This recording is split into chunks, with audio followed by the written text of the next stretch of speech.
Good morning. আজ আমরা আয়নীয় যৌগ এবং আয়নীয় বন্ধন সম্বন্ধে পড়ব। সর্বোপরি জানতে হবে যৌগ কাকে বলে।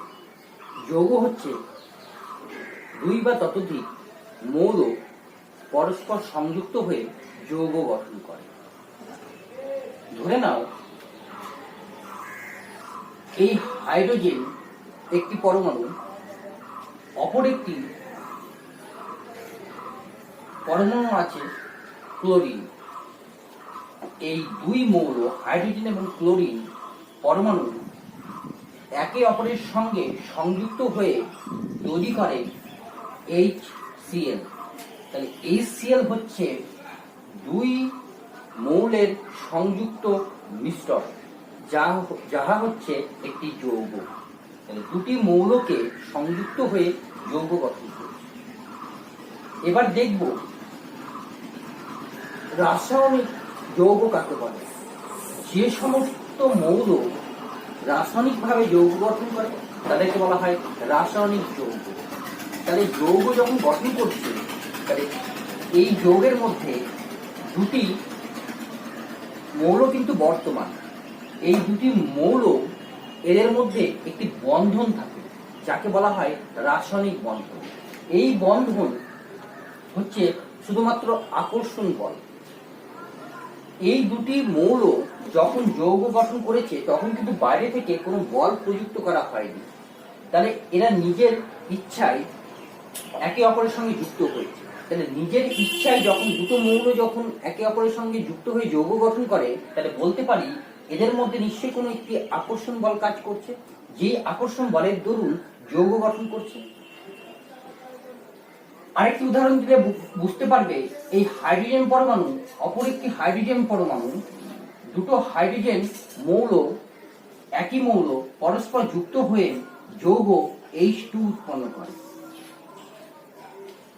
তাহলে এদের মধ্যে একটি কিন্তু আকর্ষণ বল কাজ করছে, যে আকর্ষণ বলের দরুন দুটি মৌল, দুই বা ততোধিক মৌল একে অপরের সঙ্গে যুক্ত হয়ে যৌগ গঠন করে। তাহলে এই যে আকর্ষণ বল, এই আকর্ষণ বলই হচ্ছে যৌগের রাসায়নিক বন্ধন। তাহলে এই আকর্ষণ বলকে বলা হয় স্থির তড়িৎ কুলম্বীয় আকর্ষণ বল। স্থির তড়িৎ মানে হচ্ছে যে তড়িৎ এক জায়গায় স্থির থাকে, নড়াচড়া করতে পারে না।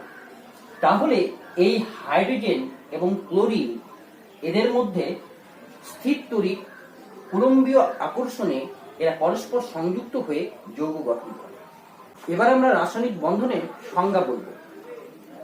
একই বা ভিন্ন মৌলের পরমাণু, অণু বা আয়নীয় জোটে যে আকর্ষণী বলের প্রভাবে স্বাধীন সত্তা বিশিষ্ট রূপে অবস্থান করে তাকে বলা হচ্ছে রাসায়নিক বন্ধন।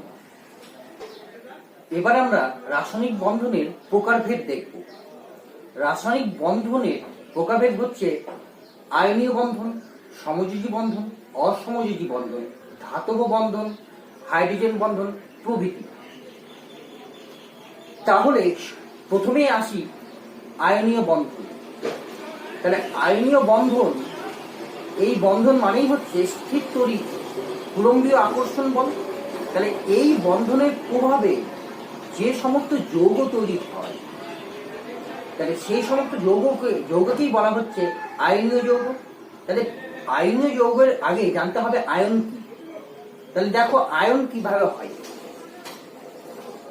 দুটি মৌল আছে, দুটি মৌলের পরমাণু আছে একটি করে। এটি সোডিয়াম এবং ক্লোরিন মৌলের পরমাণু। আমরা জানি সোডিয়াম এবং ক্লোরিনের পারমাণবিক ক্রমাঙ্ক যথাক্রমে 11 এবং 17। তাহলে সোডিয়ামের পরমাণু গঠন এইরূপ হবে: প্রথম কক্ষপথে 2টি ইলেকট্রন, দ্বিতীয় কক্ষপথে 8টি ইলেকট্রন এবং 3 নম্বর কক্ষপথে 1টি ইলেকট্রন বর্তমান। তাহলে এই মতো অবস্থায় এই সোডিয়াম পরমাণুটি নিস্তড়িত। কারণ আমরা জানি পরমাণু নিস্তড়িত, কারণ পরমাণুর মধ্যে যত সংখ্যক প্রোটন থাকবে ঠিক তত সংখ্যক ইলেকট্রন কণা বর্তমান। তাহলে এই মতো অবস্থায় কিন্তু সোডিয়াম নিস্তড়িত। অনুরূপভাবে ক্লোরিনের পারমাণবিক ক্রমাঙ্ক 17, ফলে ইলেকট্রন সংখ্যাও হবে 17। তাহলে প্রথম কক্ষপথে, দ্বিতীয় কক্ষপথে এবং তৃতীয় কক্ষপথে ইলেকট্রন সংখ্যা যথাক্রমে 2, 8, 7। তাহলে এমতো অবস্থায় ক্লোরিনও একটি নিস্তড়িক পরমাণু। কিন্তু যে কোনো মৌলের একটি ধর্ম আছে, সেই ধর্ম হচ্ছে যে কোনো মৌলই চাই তার সর্ববহিষ্ঠ কক্ষপথে ইলেকট্রন সংখ্যা হয় 8, নয়তো কোনো কোনো ক্ষেত্রে 2 রাখার চেষ্টা করে। এই সোডিয়াম পরমাণুর ক্ষেত্রে দেখা যাচ্ছে যে সর্ববহিষ্ঠ কক্ষপথে একটি মাত্র ইলেকট্রন ঘুরছে। অপরপক্ষে ক্লোরিনের পরমাণুর সর্ববহিষ্ঠ কক্ষপথে 7টি ইলেকট্রন বর্তমান। তাই সোডিয়াম এবং ক্লোরিন এরা চাইবে আমার কক্ষপথে যেন 8টি ইলেকট্রন বর্তমান থাকে। তাই সোডিয়াম তখন এই একটি ইলেকট্রনকে, শেষ কক্ষপথে থাকা একটি ইলেকট্রনকে বাইরে বের করে দেয়, নিক্ষেপ করে দেয়। ফলে একটি ইলেকট্রন সংখ্যা সোডিয়ামের পরমাণু থেকে কমে গেল।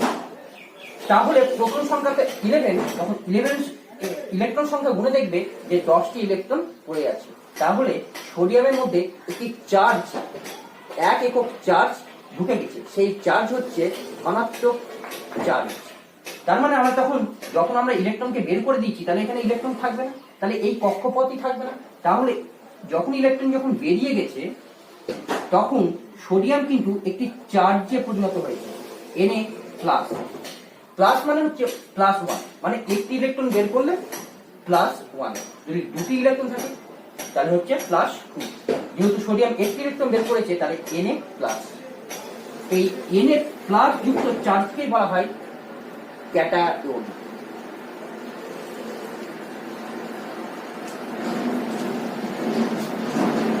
অপরপক্ষে ক্লোরিন পরমাণু 7খানা ইলেকট্রন সে কিন্তু বর্জন করবে না।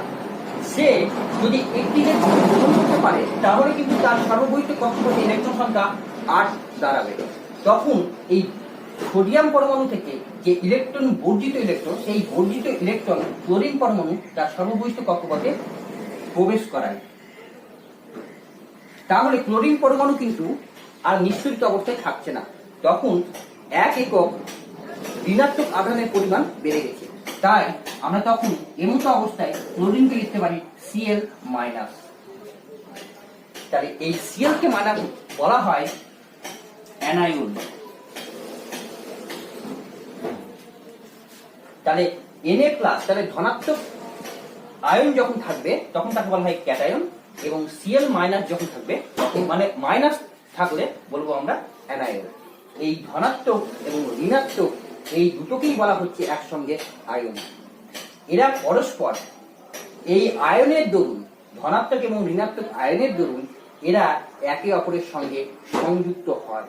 মানে এদের মধ্যে একটি আকর্ষণ বল কাজ করে, যার দরুন এরা ওই আকর্ষণ বলের দরুনই যুক্ত হয়ে যৌগ গঠন করে NaCl, সোডিয়াম ক্লোরাইড, খাদ্য লবণ।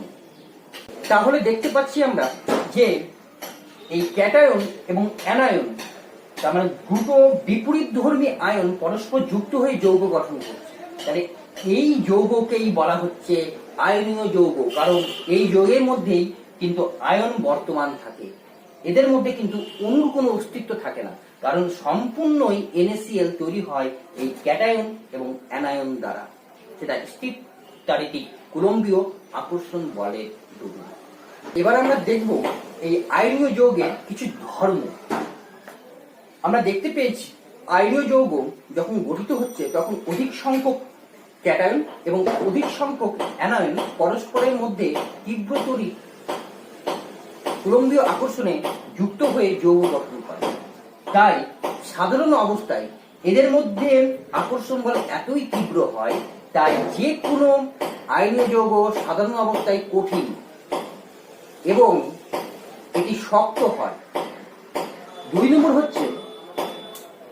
ধর্ম হচ্ছে যে কোনো আয়নীয় যৌগের মধ্যে অণুর কোনো স্বতন্ত্র অস্তিত্ব থাকে না, কারণ আমরা জানি আয়নীয় যৌগ অণু দ্বারা নির্মিত নয়, অধিক সংখ্যক ক্যাটায়ন এবং অ্যানায়নের সংমিশ্রণে গঠিত হয়। তাই আয়নীয় যৌগের মধ্যে অণুর স্বতন্ত্র অস্তিত্ব থাকে না। 3 নম্বর ধর্ম হচ্ছে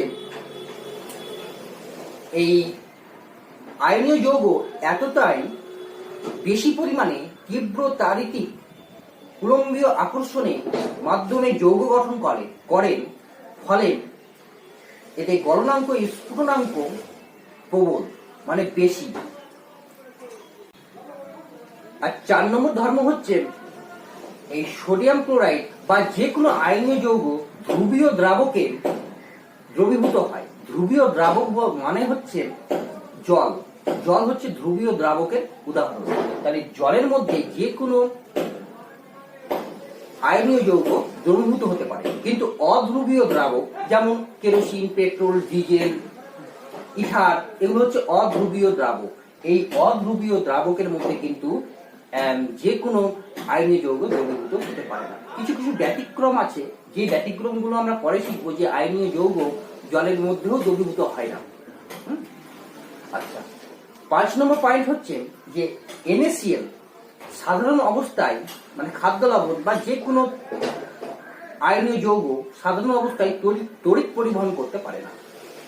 তার মানে এই সাধারণ অবস্থায় যেহেতু শক্ত কঠিন অবস্থায় বর্তমান থাকে, তাই এর মধ্যে যদি আমরা বিভব পার্থক্য সৃষ্টি করি, সে কিন্তু সাড়া দেয় না। তাহলে তড়িৎ চলাচল করার জন্য যে কোনো আয়নীয় যৌগকে গলিত হতে হবে বা দ্রবীভূত করতে হবে, ধ্রুবীয় দ্রাবকে দ্রবীভূত করতে হবে। তাহলে সাধারণ অবস্থায় যে কোনো আয়নীয় যৌগ তড়িৎ পরিবহন করতে পারে না। গলিত অবস্থায় বা জলে দ্রবীভূত অবস্থায় ইহারা তড়িৎ পরিবহন করতে পারে। আয়নীয় যৌগের 5 নম্বর ধর্ম হচ্ছে এই আয়নীয় যৌগ একটি ধাতু এবং একটি অধাতুর সংমিশ্রণে গঠিত হয়। কখনোই দুটি ধাতু বা দুটি অধাতু সংমিশ্রণে গঠিত হবে না। তার মানে একটি ধাতু লাগবে। যেমন এখানে দেখো NaCl, এখানে সোডিয়াম কিন্তু একটি ধাতু এবং Cl পরমাণু হচ্ছে একটি অধাতু, মানে Cl একটি অধাতু। তার মানে ধাতু এবং অধাতু সংমিশ্রণে কিন্তু যৌগ গঠন করেছে NaCl। তাই আয়নীয় যৌগের ক্ষেত্রে ধাতু এবং অধাতু, একটি ধাতু এবং একটি অধাতু অবশ্যই লাগবে। এখন আমরা দেখব যে কোন কোন মৌলগুলো রাসায়নিক বিক্রিয়ায় অংশগ্রহণ করে না, তার মানে যৌগ গঠন করতে অক্ষম। 6টি মৌল আছে যাকে আমরা নিষ্ক্রিয় গ্যাস বা নিষ্ক্রিয় মৌল বলে চিনি। সেগুলো হচ্ছে হিলিয়াম, নিয়ন, আর্গন, ক্রিপ্টন, জেনন এবং রেডন। কেন এরা রাসায়নিক বিক্রিয়ায় বা যৌগ গঠন করতে পারে না? কারণ আমরা জানি, দেখতে পাচ্ছি যে হিলিয়াম পরমাণু, এটি একটি হিলিয়াম পরমাণু, এটি একটি আর্গন এবং এটি হচ্ছে নিয়ন। যেখানে হিলিয়াম পরমাণু প্রোটন সংখ্যা হচ্ছে 2, নিয়ন পরমাণু প্রোটন সংখ্যা হচ্ছে 10 এবং আর্গন পরমাণু প্রোটন সংখ্যা হচ্ছে 18। এখানে হিলিয়াম পরমাণু যেহেতু প্রোটন সংখ্যা 2, ইলেকট্রন সংখ্যা 2 থাকা উচিত, তার 2টি ইলেকট্রন কিন্তু বর্তমান। তাহলে শেষ কক্ষপথে হয় 8 কিংবা 2 ইলেকট্রন থাকতে হবে। দেখা যাচ্ছে 2টি ইলেকট্রন যখন আছে, তখন কিন্তু সে ইলেকট্রন গ্রহণ বা বর্জন করতে অক্ষম। ঠিক একইভাবে নিয়নের ক্ষেত্রেও দেখা যাচ্ছে যে সর্ববহিষ্ঠ কক্ষপথে ইলেকট্রন সংখ্যা হচ্ছে 8, তাহলে এও কিন্তু ইলেকট্রন গ্রহণ বা বর্জন করতে অক্ষম। একইভাবে আর্গন, এরও সর্ববহিষ্ঠ কক্ষপথে ইলেকট্রন সংখ্যা হচ্ছে 8, এও কিন্তু ইলেকট্রন গ্রহণ বা বর্জন করতে অক্ষম। তাই আরো অনেক আছে, হিলিয়াম, নিয়ন, আর্গন, ক্রিপ্টন, জেনন, রেডন। তোমরা বাড়িতে চেষ্টা করবে একে, দেখবে তো যে পরমাণু সর্ববহিষ্ঠ কক্ষপথে সেই 3টি মৌলের ইলেকট্রন সংখ্যা কটি আছে। যদি 8টি থাকে, তাহলে রাসায়নিক বিক্রিয়া অংশগ্রহণ করবে না। আমি 3টা দিয়ে উদাহরণ বুঝালাম। আর বাকি যে সমস্ত মৌল আছে, তাদের কিন্তু সর্ববহিষ্ঠ কক্ষপথে ইলেকট্রন সংখ্যা 8 নেই। তাই তারা একে অপরের সঙ্গে যুক্ত হয়ে যৌগ গঠন করে। তাহলে এখান থেকে আমরা দেখতে পাচ্ছি যে এই সমস্ত মৌলগুলো, তারা কিন্তু সর্ববহিষ্ঠ কক্ষপথে ইলেকট্রন সংখ্যা 8 রেখেছে। অন্যান্য মৌলের ক্ষেত্রে তা কিন্তু হয় না। তাই অন্যান্য মৌলের ক্ষেত্রে আমরা বলতে পারি, অন্যান্য মৌলগুলি তাদের কাছাকাছি অবস্থানরত নিষ্ক্রিয় মৌলের মতন সুস্থিত ইলেকট্রন বিন্যাস লাভের আকাঙ্ক্ষায় অন্য কোনো মৌলের সঙ্গে যুক্ত হয়ে বা মিলন ঘটিয়ে যৌগ গঠন করে। তাহলে খুব সহজেই বলতে পারি আমরা যে কোনো মৌল তার শেষ কক্ষপথে 8টি ইলেকট্রন গ্রহণ মানেই হচ্ছে অষ্টক পূর্তি ধারণ করেছে, মানে 8টি ইলেকট্রন বর্তমান রয়েছে, যাকে রসায়ন শাস্ত্রে বলা হয় অষ্টক সূত্র। কোনো কোনো ক্ষেত্রে কোনো কোনো মৌল আছে, যেমন হাইড্রোজেন, লিথিয়াম, বেরিলিয়াম, এই সমস্ত মৌলগুলি তাদের শেষ কক্ষপথে কিন্তু ইলেকট্রন সংখ্যা 8 করতে পারে না। আমি যে বললাম, তাহলে 2টি ইলেকট্রন থাকতে পারে, তাই এই মৌলগুলো তাদের সর্ববৃহৎ কক্ষপথে ইলেকট্রন সংখ্যা 2 রাখার প্রবণতা দেখায়, তাই একে দ্বৈত সূত্র বলা হয়। এবার আমরা দেখব তড়িৎযোজী বন্ধন বা আয়নীয় বন্ধন সম্পর্কিত বিজ্ঞানী কোশেলের ধারণা। 1916 সালে বিজ্ঞানী কোশেল NaCl এর মতো যে সমস্ত আয়ন দ্বারা গঠিত যৌগ, তার মানে আয়নীয় যৌগ, এদের যে বন্ধন আছে, এই বন্ধন সম্পর্কিত বিজ্ঞানী কোশেল নতুন ধারণা দেয়। সেটি হচ্ছে, 1 নম্বর ধারণা হচ্ছে যে তড়িৎ ধনাত্মক ধর্মী মৌল মানে ধাতু, ইহা এক বা একাধিক ইলেকট্রন বর্জন করে এবং সেই বর্জিত ইলেকট্রন তড়িৎ ঋণাত্মক ধর্মী মৌল মানে অধাতু গ্রহণ করার মাধ্যমে এরা পরস্পরের সঙ্গে সংযুক্ত হয়ে যৌগ গঠন করে। এটি হচ্ছে তার প্রথম ধারণা। 2 নম্বর ধারণা হচ্ছে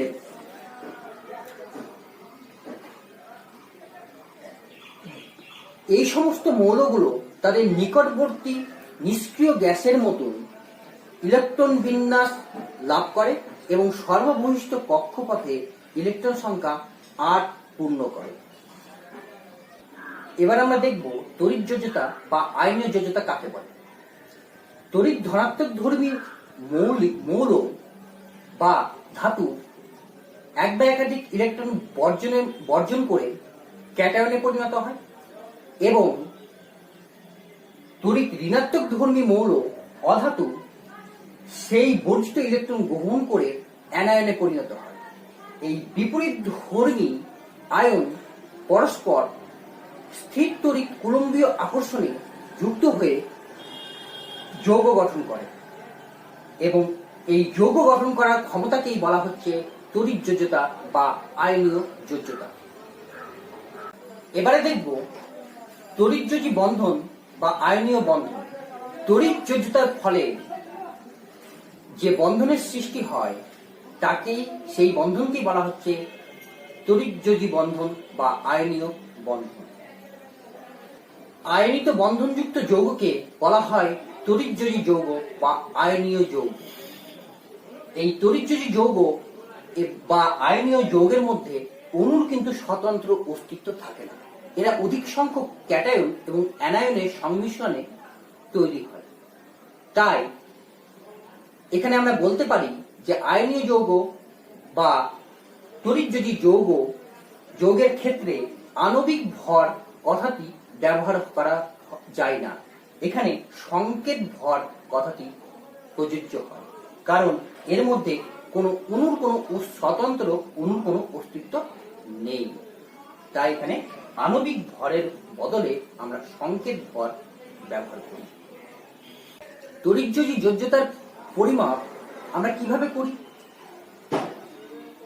আয়নীয় যৌগ গঠনকালে যখন একটি পরমাণু তার সর্ববহিষ্ঠ কক্ষপথ থেকে এক বা একাধিক ইলেকট্রন বর্জন করে, সেই সংখ্যাকেই ওই মৌলের পরমাণুর তড়িৎ যোজ্যতা প্রকাশ করা হয়। দেখো এখানে সোডিয়াম Na, যার পারমাণবিক ক্রমাঙ্ক অথবা ইলেকট্রন সংখ্যা হচ্ছে 11। তাহলে সর্ববহিষ্ঠ কক্ষপথে, আমি সর্ববহিষ্ঠ কক্ষপথ নিয়ে আলোচনা করছি, আর কোনো কিছু চিত্র অঙ্কন করলাম না। তাই সর্ববহিষ্ঠ কক্ষপথে ইলেকট্রন সংখ্যা হচ্ছে 1। এই ইলেকট্রন সোডিয়াম পরমাণু চাইবে সেই ইলেকট্রনকে বর্জন করতে। তাহলে সোডিয়াম সেই পরমাণুটি যোজ্যতা হবে কত? 1। অপরপক্ষে যদি আমরা অক্সিজেন মৌলের একটি পরমাণু যদি আমরা দেখি, অক্সিজেনের পারমাণবিক ক্রমাঙ্ক অথবা ইলেকট্রন সংখ্যা হচ্ছে 8, তাহলে তার সর্ববহিষ্ঠ কক্ষপথে ইলেকট্রন সংখ্যা থাকবে 6। সে কিন্তু অন্য কোনো মৌল থেকে বর্জন করা ইলেকট্রন তার শেষ কক্ষপথে প্রবেশ করাবে। কয়েকটি ইলেকট্রন প্রবেশ করাবে? 2টি ইলেকট্রন প্রবেশ করাবে। 2টি ইলেকট্রন প্রবেশ করিয়ে তার সর্ববহিষ্ঠ কক্ষপথে ইলেকট্রন সংখ্যাকে 8 করবে। তাহলে অক্সিজেন পরমাণু যোজ্যতার পরিমাপ আমরা পাই 2। এবার আমরা আয়নীয় যৌগের উৎপত্তির কয়েকটি ব্যাখ্যা করব। Calcium oxide. আমরা জানি ক্যালসিয়ামের এবং অক্সিজেনের পারমাণবিক ক্রমাঙ্ক যথাক্রমে 20 এবং 8। তাহলে ক্যালসিয়ামের সর্ববহিষ্ঠ কক্ষপথে ইলেকট্রন সংখ্যা দাঁড়ায় 2 এবং অক্সিজেনের সর্ববহিষ্ঠ কক্ষপথে ইলেকট্রন সংখ্যা দাঁড়ায় 6।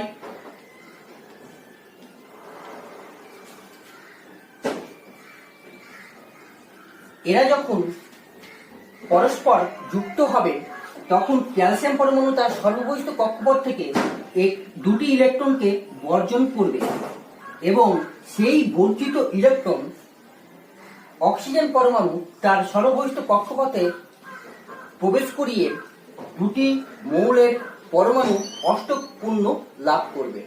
ফলে যে যৌগ উৎপন্ন হবে সেটি হচ্ছে Ca2+, মানে ক্যাটায়ন। যখন 2টি ইলেকট্রন বর্জন করলো তাহলে কিন্তু ক্যালসিয়াম কিন্তু আয়নে আয়নিত হলো। Ca2+, 2টি ইলেকট্রন বর্জন করে, তার মানে ক্যাটায়ন, এবং অক্সিজেন 2টি ইলেকট্রন গ্রহণ করে 2- অ্যানায়নে পরিণত হয়েছে। এই ক্যাটায়ন এবং অ্যানায়ন তাদের মধ্যে আকর্ষণ বল, স্থির তড়িৎ আকর্ষণের মাধ্যমে যুক্ত হয়ে যৌগ গঠন করে CaO, ক্যালসিয়াম অক্সাইড। এইভাবেই 2টি মৌল তাদের ইলেকট্রন আদান প্রদানের মাধ্যমে যৌগ গঠন করে। এবার দেখব সোডিয়াম ফ্লুরাইড, NaF। যেখানে সোডিয়াম হচ্ছে ধাতু এবং F হচ্ছে ফ্লুরিন, হচ্ছে অধাতু। আমরা জানি সোডিয়ামের শেষ কক্ষপথে ইলেকট্রন সংখ্যা হচ্ছে 1 এবং ফ্লুরিনের পারমাণবিক ক্রমাঙ্ক হচ্ছে 9, তাই শেষ কক্ষপথে ইলেকট্রন সংখ্যা হচ্ছে 7।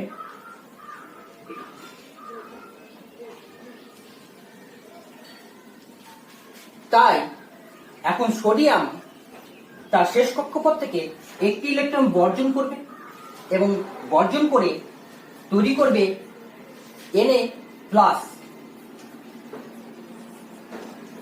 আয়ন, তার মানে ক্যাটায়ন, এবং সেই বর্ধিত ইলেকট্রন ফ্লুরিন তার সর্ববহিষ্ঠ কক্ষপথে প্রবেশ করিয়ে তৈরি হবে F-, তার মানে অ্যানায়ন। এই ক্যাটায়ন এবং অ্যানায়ন পরস্পর সংযুক্ত হয়ে যৌগ গঠন করবে, সেটি হচ্ছে NaF, সোডিয়াম ফ্লোরাইড। এটি একটি আয়নীয় যৌগ, কারণ এদের মধ্যে যে যৌগ গঠন করেছে এরা আয়ন দ্বারা গঠিত হয়েছে। এবার আয়নীয় যৌগের আরেকটি উৎপত্তি দেখব, লিথিয়াম হাইড্রাইড।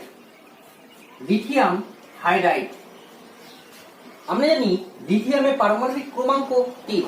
তাহলে লিথিয়ামের একটি পরমাণু তার সর্ববহিষ্ঠ কক্ষপথে একটি ইলেকট্রন বর্তমান থাকে এবং হাইড্রোজেন পরমাণু তারও কিন্তু সর্ববহিষ্ঠ কক্ষপথে একটি ইলেকট্রন থাকবে, কারণ হাইড্রোজেনের পারমাণবিক ক্রমাঙ্ক হচ্ছে 1। তাহলে এই লিথিয়াম তার শেষ কক্ষপথে থাকা একটি ইলেকট্রনকে বর্জন করে Li+ আয়ন তৈরি করবে, তার মানে ক্যাটায়ন, এবং সেই বর্জিত ইলেকট্রন হাইড্রোজেন তার শেষ কক্ষপথে ঢুকিয়ে H- অ্যানায়নে পরিণত হবে।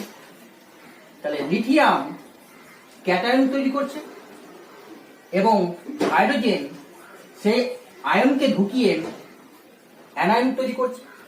এটি যুক্ত হয়ে স্থির তড়িৎ আকর্ষণে যুক্ত হয়ে লিথিয়াম হাইড্রাইড উৎপন্ন করেছে। এবার দেখতে পাবে এই লিথিয়াম এবং হাইড্রোজেন এরা কিন্তু অষ্টকপূর্ণ লাভ করেনি। এখানে তাহলে কোন সূত্র ব্যবহার করা হয়েছে? দ্বৈত সূত্র, মানে দ্বৈত পূর্তি লাভ করেছে। কারণ লিথিয়ামে তাহলে সর্ববহিত কক্ষপথে ইলেকট্রন সংখ্যা দাঁড়ায় 2 এবং হাইড্রোজেনের ইলেকট্রন সংখ্যা দাঁড়ায় 2। এখানে কিন্তু দ্বৈত সূত্র হিসেবে যৌগ গঠন করা হয়েছে।